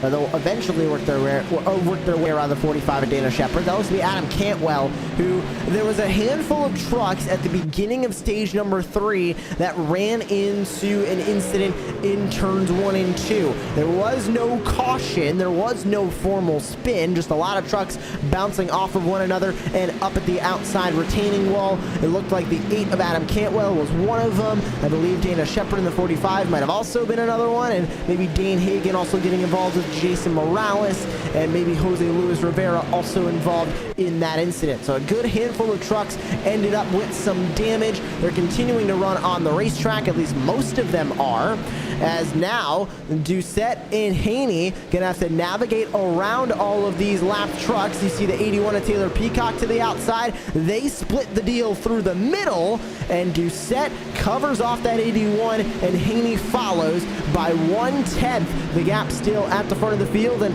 they successfully navigated themselves through a good bit of lap truck traffic there, and now it's clean sailing for the 2 at the front. As off of 2, Haney's gonna have yet another run at the 16 of Joey Doucette. Down to the inside, they go side by side for the race lead in turn 3. It's 20 to go this time by, and on the middle line, Doucette tries to hold on to that race lead once again, but looking for the lead for the first time tonight is Keith Haney. At the line, will it be enough? No, it won't. Joey Doucette holds the lead by inches, side by side yet again to turn 1. It wasn't a lead change that time by. Will it be a lead change this time by? As off of turn 2, Haney trying to still hold on as they go off of the corner to the back straightaway. Haney looks for the run, but Doucette on that outside line just has too much speed, and they stay side by side to turns 3 and 4. Back on that inside line, Keith Haney wants that spot. Doucette on that outside line. Who's going to get the best as they come across the start-finish line yet again? Will it be Doucette that time by? I believe at the line it was Keith Haney. He leads one lap as they dive back to turns 1 and 2. Doucette not giving up on that outside line. Haney not giving up on that inside line as they stay side by side for a 3rd lap in a row off 2. And the 16 truck of Joey Doucette is able to just work the momentum on the high side just enough, Josh. And it's not like he's running way up high as well, too. He's right on the door of Haney, racing him hard every single time. This is what I think Haney needs to do here. He's going to move up to the top side of the racetrack and try to get the run on the 16. He's been able to catch up to him all night long, but he's going down to the bottom side all night and trying to make it work there. I don't think it's going to work. I think Doucette's too good running the top side. 18 laps to go. Time very quickly running out here from the virtual Homestead Miami Speedway. This is stage number 3. This is the race for the win in the ButtKicker 200 and round number 2 of the NASRA Triple M Pulling Truck Series Season 5 campaign. How about Stephen Thomas? He's right back into this picture, Ian, after just kind of waiting in the wings. We knew he was going to be a factor, and he is looking to be a factor for the race win yet again as they race through turns 1 and 2 once again. Take a look at those top 3 separated by less than 3/10. How is Stephen Thomas going to try and get this race win? What I think he needs to do is wait for a situation where Doucette and Haney are racing each other side by side. We talked about a lot of trucks all night long. The 19 of Blanchard and the 9 of LaBeouf come to mind. But really, Thomas has just been sitting there out on the back bumper of the leaders all night long. We haven't talked about him much, Josh. You're right, but he's just been quietly sitting there, chipping away at these guys. And really, I think he has to wait for a battle between the 16 and the 78 and then try to make his move there. But the caution flag comes out. The first incident yellow flag of the night that we've had. And this is going to throw a complete wrench into the strategy. Dana Shepard in the 45 goes around and looked to be on the back straightaway. Let's take a look at the replay and what happened to the 45. Looks like he's coming off of turn number 4. And what happened here to Dana Shepard? Already a beat and battered truck from an earlier incident at the beginning of the stage. Not sure where the incident came in. It looked like maybe did his truck end up having a potential issue and stopping on the back straightaway. The caution was thrown by the admin, and it looked like he might have just lost that engine on the back straightaway, and it was slowed to a halt, and that was enough to bring out the yellow flag. Yeah, and you know he was down there on the bottom there on the racing line, so you got to make sure that the track is clean for the rest of the competitors, especially up at the front that are trying to run this race for points. So I think there is some strategy behind there, not strategy, but some wisdom behind that caution after all. But that's really going to set up a shootout here with 15 to go between all these trucks, Josh, and going to be interesting to see if Joey Doucette can get a good launch off the start and just try to drive away from these guys again, or if this is going to be able to be the point where Haney can make a move on the inside and try to drive away from Doucette. But like I said all night long, I think that Haney's really going to have to try to make the top side work if he's going to win this race, Josh. And 14 laps to go. And I think most interestingly, pit lane did open up this last time by, and Ted Wade is a taker down into the pit lane. We know how fast that 2 machine has been, but at the front of the field, Doucette did not pit. Haney didn't pit. Thomas, Blanchard, LaBeouf, Lumpkin, Newbert, Painter, Smith, Knott. Nobody, it looks to be all the way down to P21, decided that fresh Goodyear tires were the way to go. And when we go back to racing, it looks to be with about 12 laps to go, everybody at the front of this field is going to be on over 30 lap old Goodyear tires, and the first driver on new rubber will be the 2 machine of Ted Wade, restarting P22.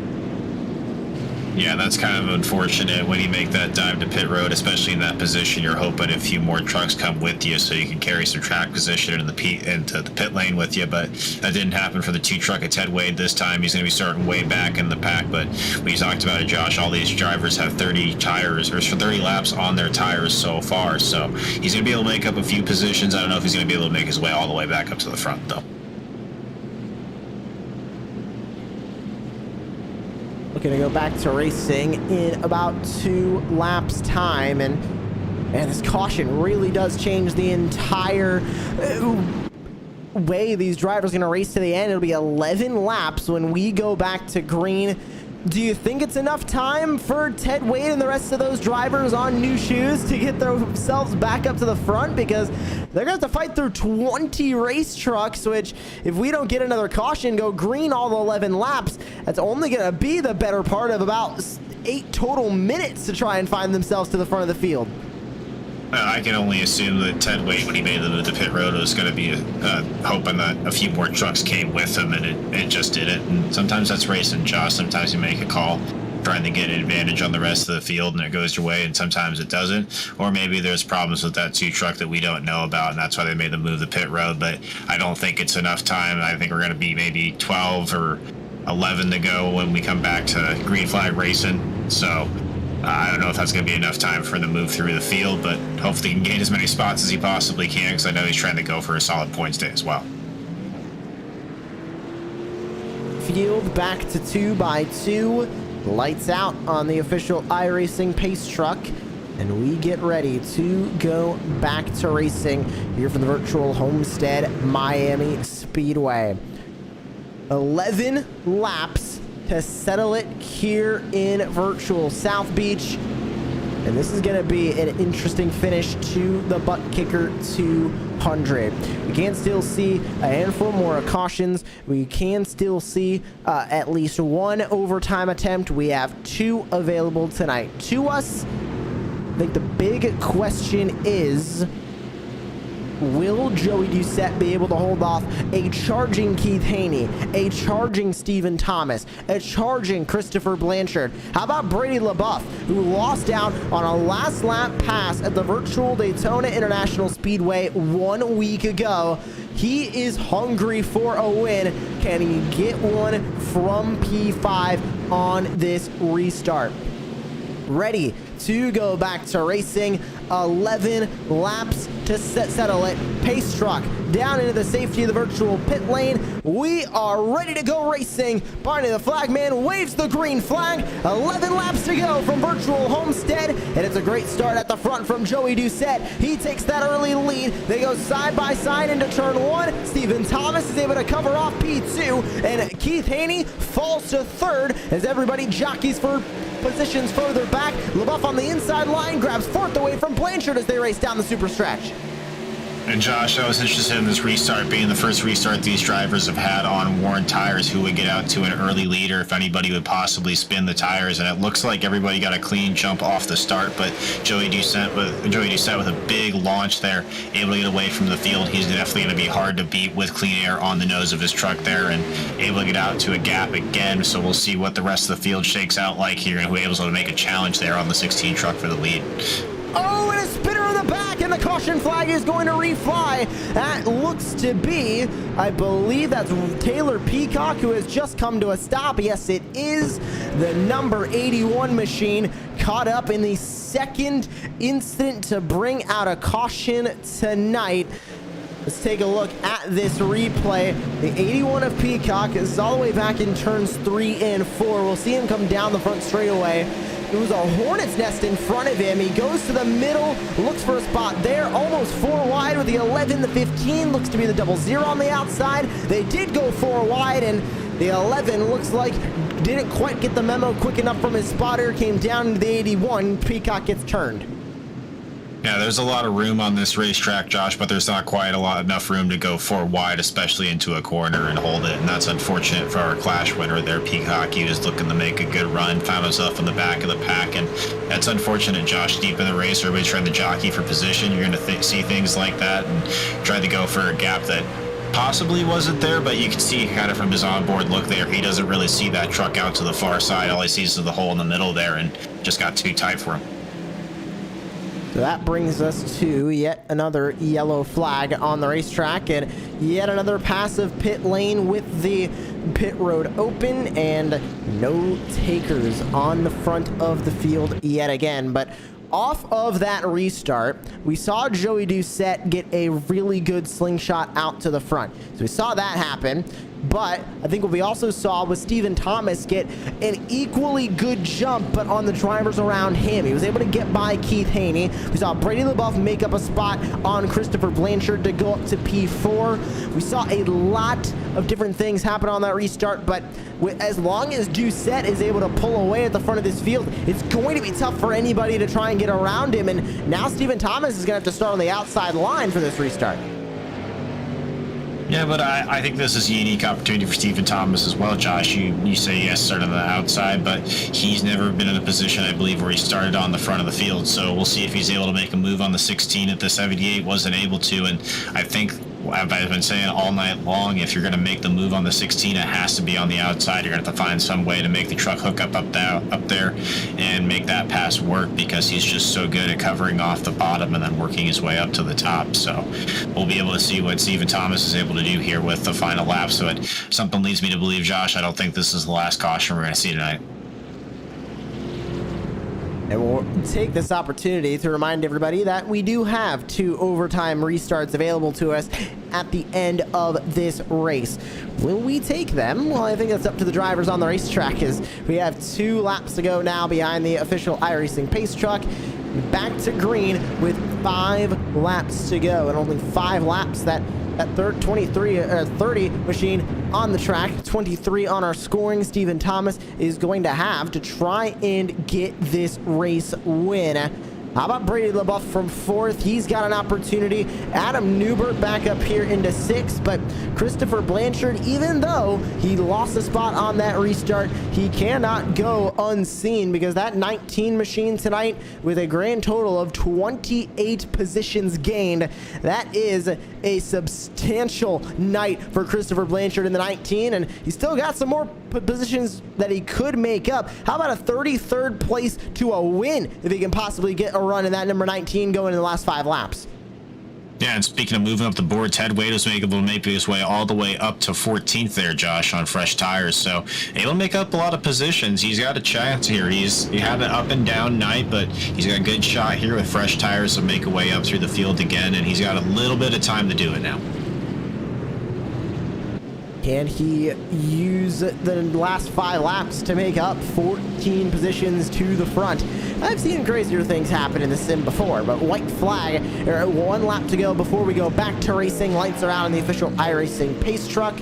Doucette is still going to be in control of the field, and he has been in control of the field since the beginning of stage 2, and we saw those issues with the 2 machine of Ted Wade start to come into play. He fell all the way back to the tail end of this field. He's starting to work his way back up through the field, but the 16 of Joey Doucette since that point has been the dominant race truck. But Stephen Thomas always seems to be around at the end of the race, and right as you think there's a clear-cut winner, here comes Stephen Thomas to try and fight for a race win.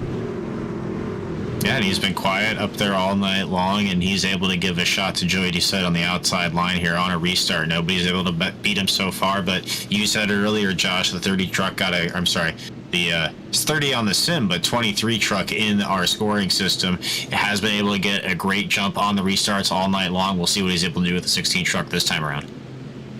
5 laps to go. We only made it about a lap and a quarter off that last restart before the issue with Taylor Peacock. How long will we make it here? Green flag goes into the air. We're back underway with 5 to go. Everybody antsy for as much positions as they can get, but Doucette is going to be clear of Stephen Thomas as they dive their way into turn number 1 and 2. Off of 2 they come. 3 wide, a little bit further back, but Joey Doucette is trying to run away with that race lead. Contact in the back. One driver spins down into the apron.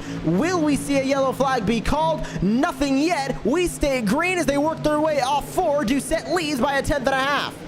Yeah, and Thomas wasn't able to get the greatest jump off the restart there, but now we look back, the 9 truck of Brady LaBeouf now making a move on the 78 of Keith Haney on the outside and really got hooked up on that outside line, Josh, and has been able to make that 9 truck move pretty quickly, and he's making a move on Stephen Thomas now. And we got the 82 go around in the back. That's going to bring the caution out, Josh. And a caution comes out. We will be within overtime restart zone now. What happened to the 82 here? Everybody just kind of caught in a hornet's nest and just got loose when trying to change lanes off of turn number 4. This is the incident that brought out the yellow flag. It was the 82 just... when he moved up the racetrack therein, it just looked like that truck got upset, and that's all it took, and around went the 82 of Brian Abbott. There was also an incident on the back straightaway. I believe it was with, again, the 81 of Taylor Peacock. Let's see if we can see what happened here. This is not the incident that brought out the yellow flag, but it is still an incident that happened. Peacock makes contact with the truck in front, and he gets turned down into the apron. This was not a caution called on the racetrack by race control, and he towed it back pretty quickly into the pit lane as well, so that probably contributed to why we didn't see a caution come out there. But now we enter into overtime restarts, which we're not officially into that mode just yet, but we will get there soon as the wave around car goes by. And this is the scenario that we were talking about a little bit earlier on in. They didn't need to take fuel through this stage. However, now that we are into overtime restarts, they are going to go into the fuel window even further than they already are. They're at 41 laps right now. They're going to get further and further through this fuel window. I hope they were at least saving before, and if not, that they're saving some now, because they're going to need all the Sunoco fuel in their gas tanks to get to the end. Yeah, and if you were saving before, your job was made a little bit easier because we've had those few cautions, Josh. But, yep, you're really kind of stretching that fuel window as much as we can go. I think 48 laps is about the top end that we can possibly go here on Sunoco Race Fuel. So, starting to stretch it a little bit, but you got to think now. I mean, I've been talking about them all night long, but this kind of plays in the Ted Wade's hands. Probably when he came down and got those tires, he's able to splash it up on fuel. So, if it does come to a point where all these trucks start running out of fuel, Josh, like you've said earlier, crazier things have happened on the iRacing service, so we'll see if fuel mileage does become a factor. Officially now under overtime rules, as we are scheduled to go about 132 laps tonight over our scheduled 130 lap distance that we had. So when we go back to green, if a caution comes out on that green flag lap, we will rack them up again and go for only one more overtime attempt. On that second attempt, if a caution comes out on that green flag lap, we will finish under the yellow flag and behind the iRacing pace truck. Now, once they take that white flag, the race is declared official. The next flag will be the checkered flag. And for Joey Doucette, that's all he wants to see is Barney the Flagman waving the white flag, because he wants to get this race over and done with quick. He's made 2 magic restarts, but Ian is going to have to catch lightning in a bottle again and try and make it 3 perfect restarts in a row to hold that race lead from Stephen Thomas. And now he's going to have to worry about Brady LaBeouf right on his back bumper. Yeah, and not only do these tires have 30, 40 plus laps on them, Josh, but they've also had a few heat cycles in them as well. They've slowed down under yellow. The tires have cooled off a little bit again, and then they heat back up when they get into racing speed. So the tires are just going to fall off more and more for these drivers if we get another green-white checkered situation. So yeah, like you said, Doucette looking for the white flag as quickly as he possibly can, because at that point this race is official. It will still finish under green. That is one thing to keep in mind. It's not like the caution comes out and they freeze the field. They'll still race back to the checkered flag, but at least he knows he won't have to go a few more laps. Field working their way down the back straightaway here at Virtual Homestead Miami Speedway. Remember, caution comes out on this green flag lap, we will have another shot at a successful finish. But Joey Doucette wants to see that white flag. Will we see it is the big question. Stay right here on Racecraft TV, because this is going to be a barn burner of a finish. Doucette in control of the field. It's Stephen Thomas who is outside on row 1. LaBeouf and Haney row 2. Justin Lumpkin is back into the picture in the 87. He starts 5th with Christopher Blanchard on the outside of that 3rd row. Green flag is in the air. Overtime attempt number 1 at Virtual Homestead. And off the restart, Joey Doucette trying to clear the 30 of Stephen Thomas. He does so. LaBeouf goes to the inside, looking for 2nd place, almost sliding up in front. He gives a little bit of a hip check to the number 30 of Stephen Thomas, and they will now get themselves settled at the single file at the front. But it's all Joey Doucette who wants this race win as they go back to turn 3. White flag this time by. Can LaBeouf do anything in the 9 machine to get to the race win? It's white flag, 1 lap to go here from Virtual Homestead Miami Speedway, and the gap at the front is 2 tenths. Stephen Thomas wants to look for 2nd place. He goes for the move. Thomas to the bottom, LaBeouf to the outside, and this is exactly what Joey Doucette in the 16 wants to see in his mirror. Down the back straightaway for the final time, still side by side for P2. They are racing for bragging rights at this point, because at the front of the field, it's all the 16 of Joey Doucette. He wins stage 2. He wins the race. Doucette is victorious at Virtual Homestead in the ButtKicker 200. Congratulations to Joey Doucette. Josh, he had a tough go in Daytona, won stage 2 as we mentioned earlier, but then got caught up at an incident that prevented him from getting the race win, but had a fast truck there as well. And he had a fast truck here tonight at Homestead and able to drive it all the way up to the front and stay there once he got there. Really, a few drivers, especially Keith Haney, had some shots for him, but nobody was able to pass the 16 truck once he got up to the race lead.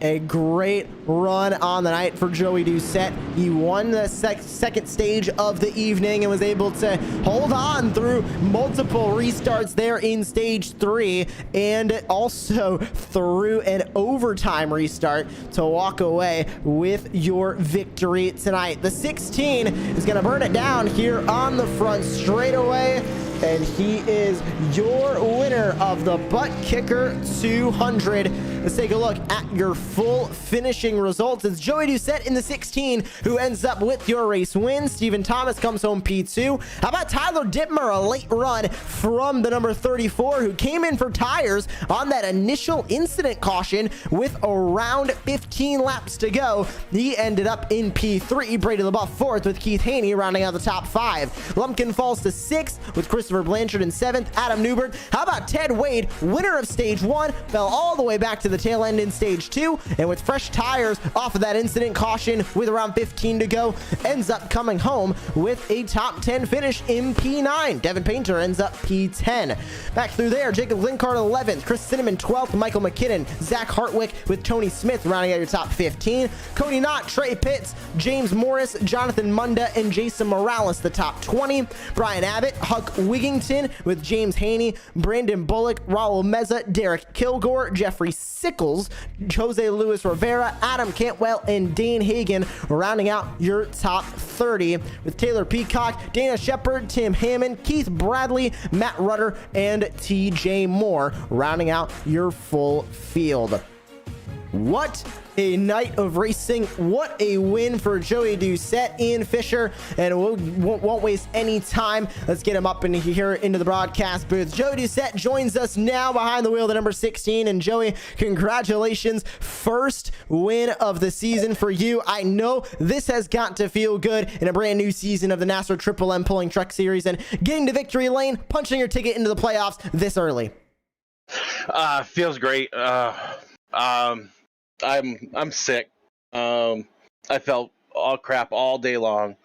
I took a 2-hour nap, jumped on before practice started, and man, I just love this track. I've always loved this track. I got multiple wins in different leagues on this track. I had these guys, Stephen Thomas and Tyler Dipner, great guys. They were all battling. I don't know what happened to Ted. Ted was dominating for the first stage, and I don't know if he didn't take tires and just fell back. I mean, I thought he was going to be the front runner tonight. But man, it just feels great getting into the playoffs already. Last year, I had a fluke win. I call it a fluke win because something happened on the track and I got around, but that's a different story. Now I got a regular win and I'm happy, and now I'm locked into the playoffs and have nothing to worry about. And speaking of having nothing to worry about, going to a short track at Martinsville Speedway in 1 week's time, where's your confidence level at now with so much of the regular season left before we enter the playoffs? Are you going to go for more wins now that you don't really have a lot to play with, or are you just going to try and just take it easy now through the regular season, keep logging those points, and then put your focus to the playoffs? I'm going to go out and try to get more wins. I mean, if you're not trying to win, then you shouldn't be racing to begin with. And so I'm going to try and lock as many points as I can. I got a couple of playoff points already. Got a couple of stage wins already. So I'm just trying to get the points up there and maybe get into a big lead before the playoffs start and hopefully have nothing to worry about when the playoffs start. Well, Joey, a great run for you tonight in that number 16. Who makes it all possible for you with you and the team?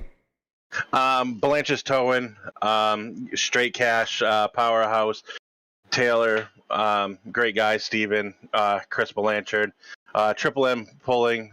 You guys love rewatching the broadcast. You guys do a hell of a job. I'm glad that you guys came back on board because I kind of missed you last year. But no, just feels great to get this win, a regular win that's not a fluke. So I just appreciate everyone that's been there and it helps me out. Congratulations again, Joey. Go celebrate on a Friday night. Congratulations. I appreciate it, Bob. You guys have a good night. The 16 of Joey Doucette, victorious from virtual Homestead Miami Speedway. Ian, you're standing by with the runner-up tonight, even though he was in the top 5 for most of the evening, is Stephen Thomas. Hey. Stephen, great run all night long. You ran up at the top of the field, and you're really one of the trucks to be reckoned with. But talk us through that final restart. You filed in a little bit behind Joey there, but just didn't have enough from him. What do you see from your point of view? You said at the end there? Yeah, during the final restart there, green, white, checkered. Yeah, Joey being my teammate, we were communicating back and forth about when he was going to take off there, and I thought for sure we'd be able to hit that, leave Brady and them guys in the dust, and it'd just be mine and him racing for the win. And man, Brady got a heck of a restart, so unfortunately, I had to put all my attention on just getting second and had no time to even touch Joey. But I had a truck to win this race for sure, but at least my teammate got it. Yeah, and it's always good to have a teammate up at the front there, especially on those restarts, so you guys kind of talk back and forth to each other, maybe get the jump on the pack. But that was a long green flag run there before we had that string of cautions there at the end. The tires were definitely an issue. What did it feel like from your point of view inside the truck, the tire wear as we went farther and farther into that green flag run? Man, I honestly think that if I can get by them two, because I had something for them right there before that caution came out. I had a long run truck for sure, but we were really upset because we knew the boys, Ted and Chris and Tyler Dittmer and all of them didn't take tires in the second stage.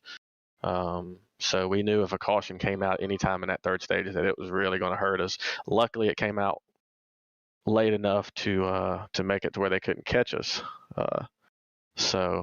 So yeah, like I said, I had a good long run truck, and I really think I could have pulled away with this one at the end if we didn't have that caution.